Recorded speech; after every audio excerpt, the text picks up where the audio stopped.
Okay. All right, thank you very much, Pedro. Now to continue, Susie from Opera Software. Thank you for being here. Let's get started. Thank you. Welcome. So great to be here in real life and see friends old and new.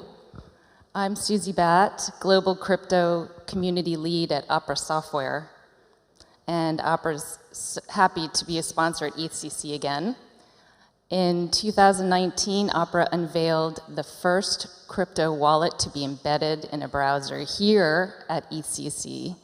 So thank you, Jerome and Bettina, for this opportunity to return to the stage. My goal is to introduce to you in 20 minutes the first fully Web3 and crypto generation, Generation Alpha. They are the offspring of millennials and ride on the tails of Gen Zers. I'll talk about Gen Alphas, born 2010 to 2025, and their symbiotic existence with technology and fragmentation in society. We are all in the business of promoting and monetizing Web3, and to do this, we will need to enroll a critical mass of consumers who must feel that Web3 environment is second nature to how they spend each day. The fastest way to win is to begin a service conversation with the new generation that has just come online faster as a consequence of COVID pandemic stay and study at home orders. In this talk, I will suggest to you that understanding and developing with Generation Alpha in mind will provide us with the keys to the kingdom. Generation Alpha began in 2010, the year the iPad was launched, Instagram was created, and app was the word of the year.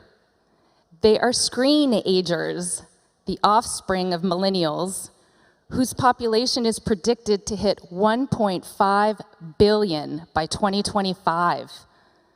They are growing up with 3D printers, 5G, autonomous cars, Siri and Alexa, biometrics, and space tourism. This population, who are age 10 and younger now, are coming of age in untraditional times and will question the way of doing things like never before. They've learned flexibility and compassion during the COVID pandemic, race riots, political strife. They've surrendered to home Zooming while quarantining and adapted to devices instead of chalkboards.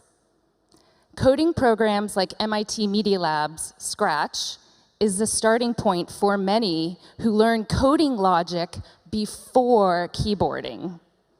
In their youth, they have witnessed discontent, mental anguish, isolation, and liberation through technology to entertain and socialize. They are born into Web3 and all things IoT. Roblox, Fortnite, and anything streaming brought sanity to their parents. That was me. And they gladly participated. The boundaries in their head are limitless. And full disclosure, these are my kids. They're duplicates, so it's not like I have 8 kids or anything. And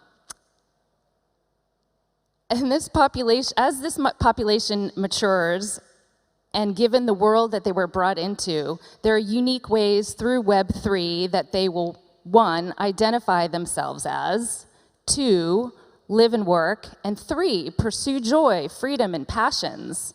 So let's explore the first Web3 use case, identity. Even before COVID and isolation, unique ways to express and identify oneself were emerging.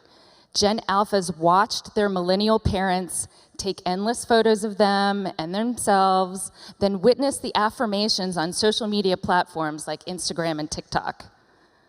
What will be different for Gen Alphas? Well, the trend is still headed in the direction of self-expression, but identities will not be mutually exclusive. They have alt identities to try on and different personas, like my teenage daughter. Here, this is her avatar, who toggles between an avatar that chews bubblegum and reads books as a superpower, and her alt, who is tattooed, bakes cakes, and solves murders.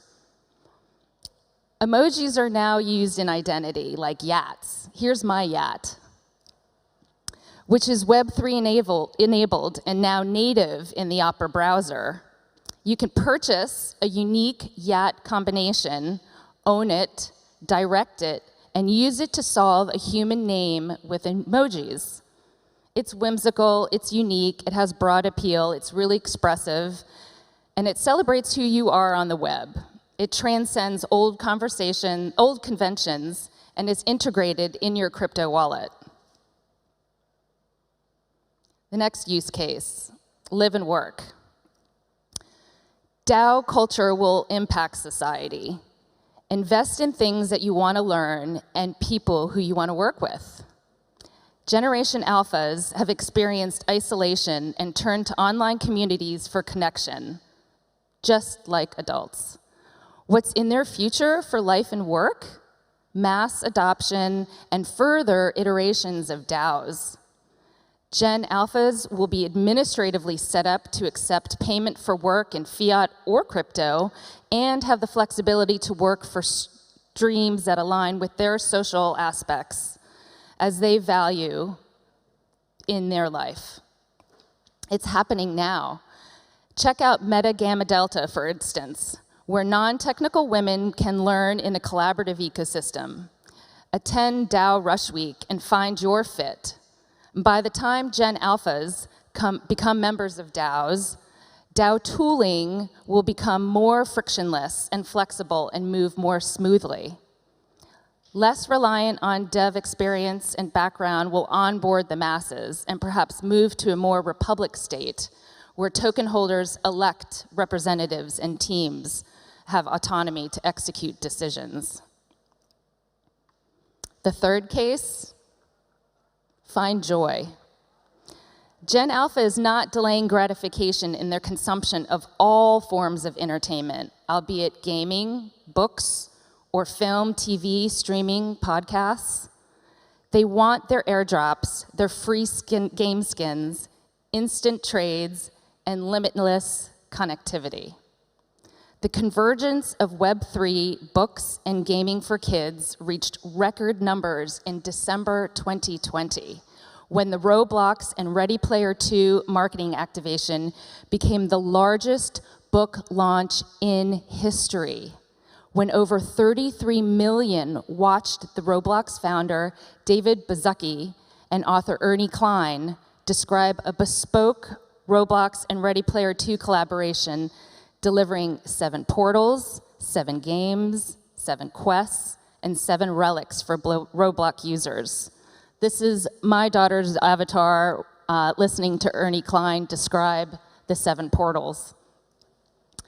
The protagonist of the Ready Player franchise is Wade Watts, a digital native who represents a generation born into an online world that babysits and educates them in VR.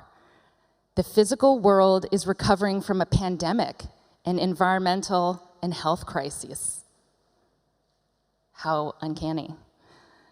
Wade's generation is seamlessly onboarded into an online workforce. Though the story takes place 30 years from now, Wade Watts embodies the Generation Alpha I describe here. 1 million users joined the game in the first 24 hours of launch. Profits from merch set record numbers and carved a new niche for Gen Alpha marketing in digital media. Gen Alpha rewarded the devs and marketing teams of this event with unparalleled engagement and conversation. Web3 evangelists, we hope for this type of mass adoption. Okay, so I threw a lot at you just now, but the headline is that devs and marketing teams who created Ready Player 2 Roblox event took the time to understand what mattered to their youngest users. young kids online spending money much earlier than their older siblings, thanks to a relaxed screen time constraints courtesy of Zoom School. And they had access to money by parents looking for just a few minutes of peace. Those little consumers had no jobs to go to or friends to see and willingly committed their days to any new online experience. These are the consumers the Roblox devs studied and built for, Gen Alpha, and the strategy paid off with outsized engagements and conversion numbers. What are the elements of this success to consider?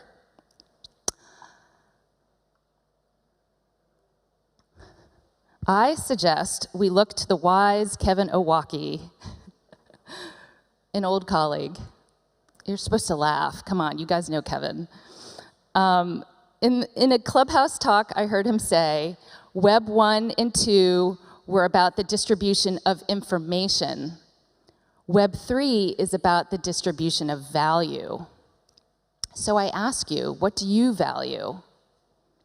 Identity, reputation, relationships, freedom, collective activities that bring joy. See where I'm going with this?